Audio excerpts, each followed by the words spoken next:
Hi everyone, you tuned into our Monday Wellbeings discussions. I am your host, that girl, the tour guide, Jenna Kirisawa. For August 1st, 2022, we have made it to a new month. We're currently going through the Juice Ladies Live Food Revolution book series. We're in chapter 2, and I'm going to break this up into two segments. So we're in segment 1. At any point in time you're consuming this content, I can genuinely only hope you're doing well, and as always, thank you for spending your valuable time with us. So let's just get straight into it. So we're going to talk over three major talking points. One is just the introduction to chapter 2, kind of give you the overview, what the entire chapter is about, and what we're going to be discussing for this week. And then after that, segment 2 is going to be the superhero of fruit juices, and then, fruit and vegetable juices. And then part 3, a nutritional salad in a glass, going into a little bit more detail of the wonderful benefits that you're consuming when you choose to consume a raw food or live food diet. So, first segment. So, chapter 1 is going to break down, they have a section of frequently asked questions. She has recommendations of what type of blender you should invest in and reasons why, pros and cons. She also has a section for organic foods, certain produce you should avoid, and other ones that you should really stock up on. So that's going to be for the next segment next week. But for this part right here, let's go over some statistics. On page 25, she starts off by saying, stats show we're not eating enough of these life-giving plants. In a 2009 study, only 26% of adults surveyed ate 3 or more vegetable servings a day. So Dr. Joseph Mercola, not sure who he is, but he's noted as one of the sites. He states he firmly convinced that juicing is one of the key factors to giving you a radiant, energetic life and truly optimal health. So there's many cofactors in consuming fresh vegetable juices, such as a lot of energy. You get enzymes, vitamins, minerals, biophotons, which is pretty much lightweight energy. So that's very exclusive. You can only find these predominantly in live, fresh produce. It's the sunshine captured, and it helps to repair your DNA in your cells, and very beneficial. So it's very important you get that under your live food. So going on, it's critical process throughout the body. There's an indication that they feed, going on about the light energy. They feed the mitochondria, the little power producers of cells, and they give a body fuel.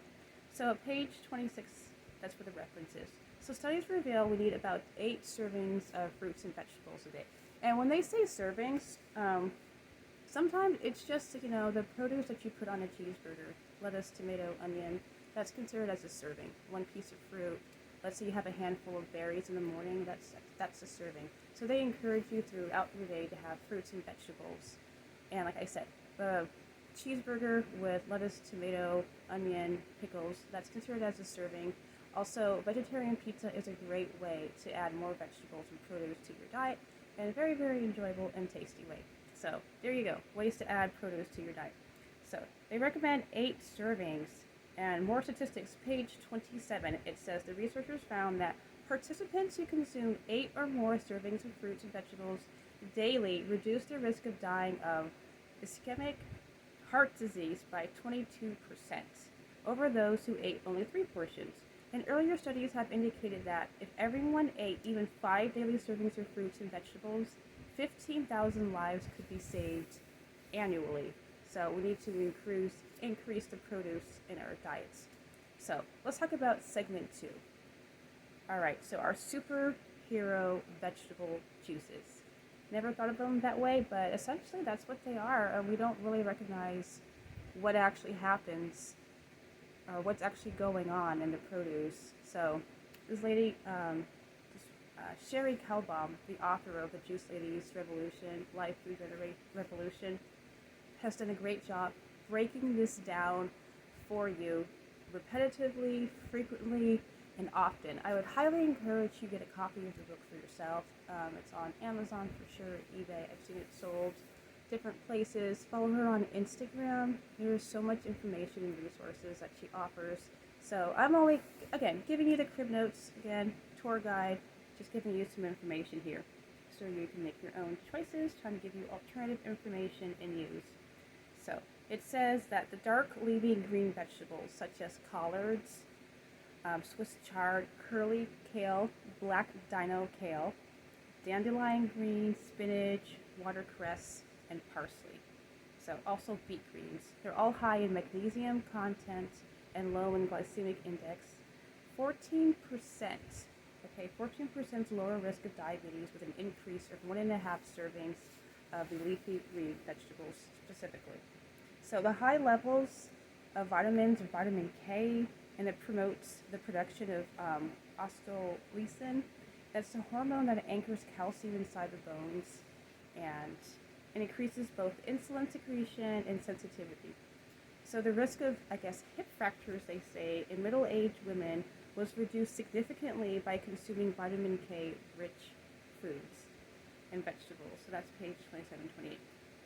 So it's also, there's so much more listed here. There's chlorophyll, which is also another way of liquid sunshine, the stuff that makes plants green. And it's very, very important. It helps to oxygenate the blood, purifies it, and helps your cells repair itself. It kills the cancer cells. Very, very beneficial to get chlorophyll in your diet. Magnesium is a mineral that the body needs, so all beneficial.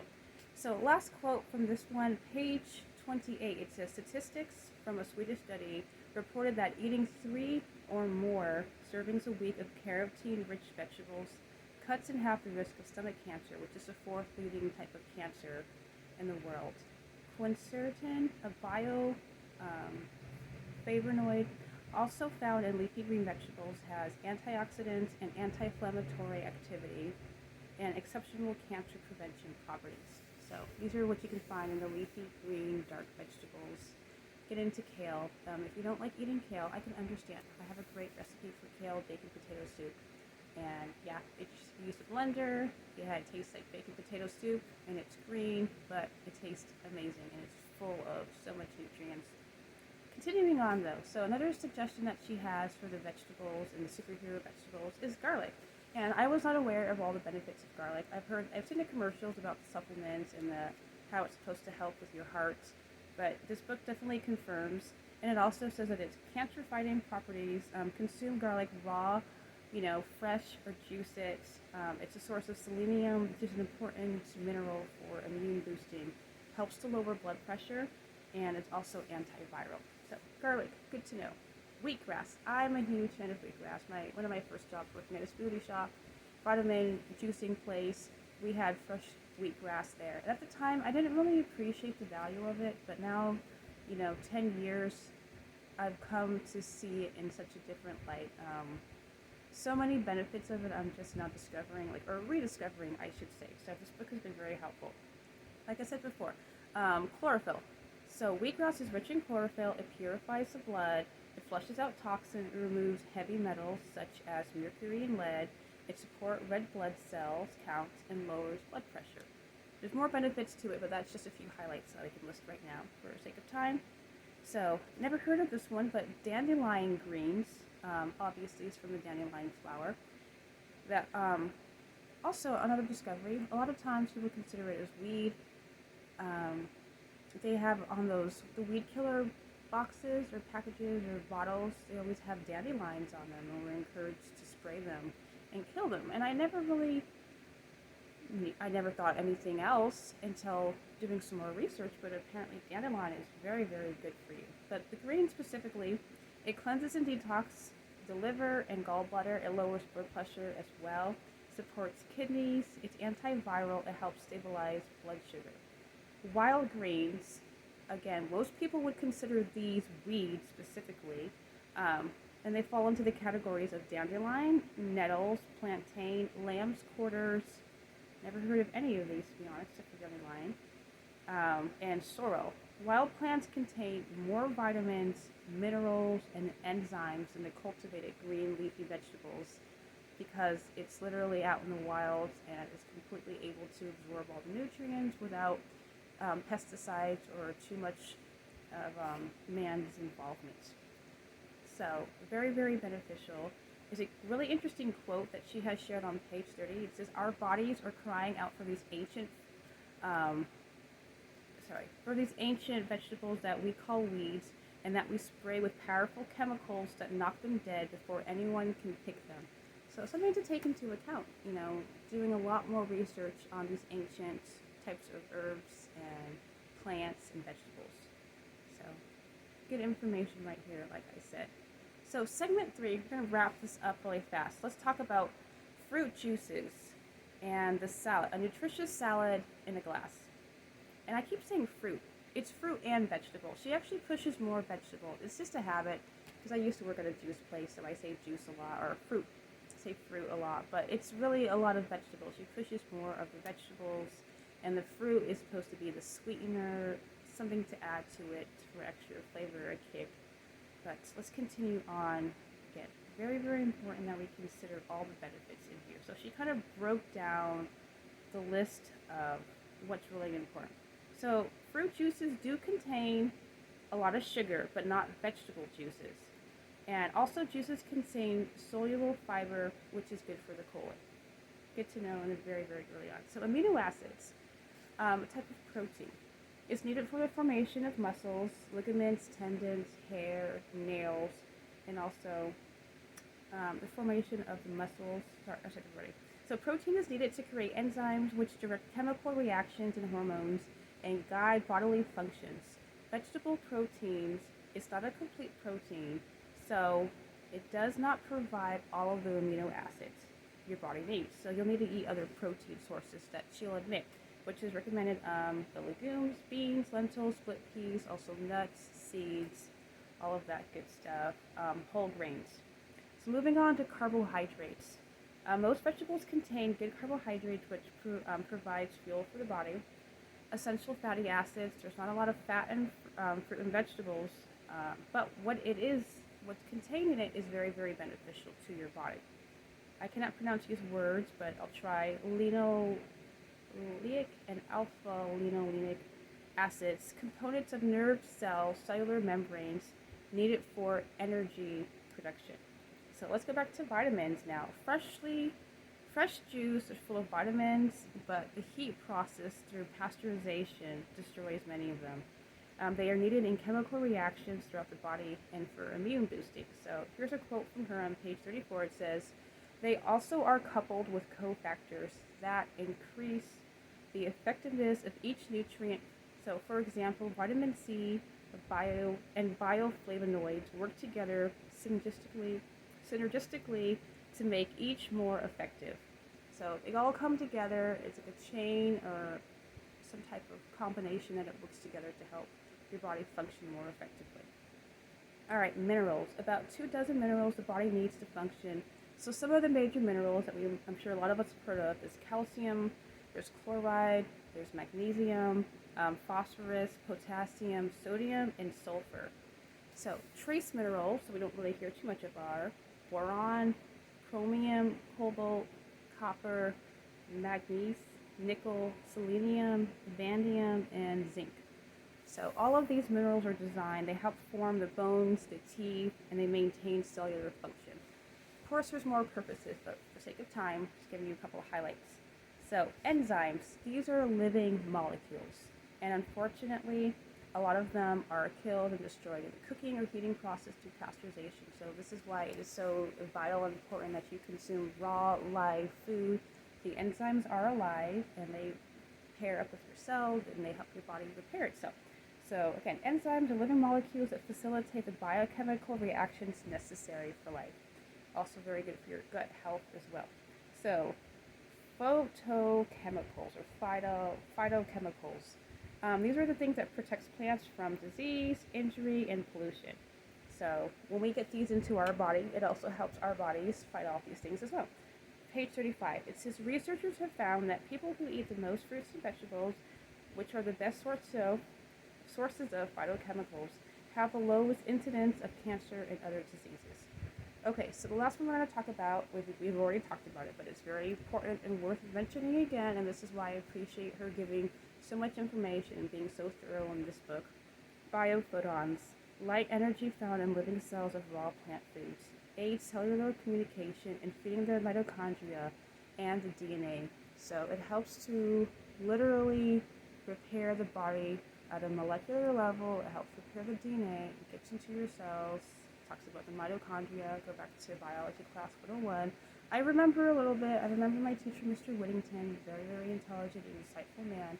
So I appreciate the knowledge, wisdom, and insight from all of these past teachers, from Ms. Sherry Calbaum, the author of The Juice Lady's Living Foods, or Live Food Revolution, and just the amount of time and dedication, her testimony story. Let me kind of wrap it up with her introduction.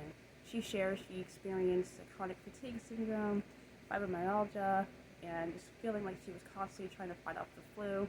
She was also, after she found a live foods and raw food diet through juicing, she found recovery, but then after 3 months of recovery, she was severely attacked, had a near-death experience. Her doctors say that she wouldn't be able to use her hand, and she went through a terrible 6-month recovery.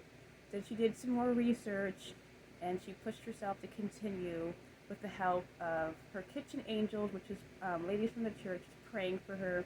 They would come into her home, or she'd go to their homes around the kitchen and would pray. And she had lots of physical therapy, meditation and prayer, and the laying on of hands. Everything that, if you've been following the series for our Monday Wellbeing discussions, we've been going through the book Prayer, Faith, and Healing. So everything that we've discussed in Prayer, Faith, and Healing about getting the body healed and the different techniques and mechanisms used to heal your body, she used all of those techniques and tactics in her own personal life and incorporated the fresh squeeze juices, the raw live food from vegetables and fruits, and experienced miraculous healing. Even her own doctor said, I've never seen a real miracle, but you're the closest one to that I've ever seen. So I'm very, very humbled to be in this position, in this possession of this book I got from my local thrift store. I've learned so much myself. And then plus, thankfully, I had already had a little bit of this experience from past work, and it's great to have all of this kind of, a new learning journey, getting more information and building the foundation of what I knew, and just kind of being in a position where I can just share it with you guys confidently and securely, to come here on screen and tell you about the benefits of these fruits and vegetables and juicing and the live food. So with that, I will leave you. I've been your host, the tour guide, Jenna Kirisoa, and at any point in time you're consuming this content, I can only hope you're doing well. And as always, God's peace.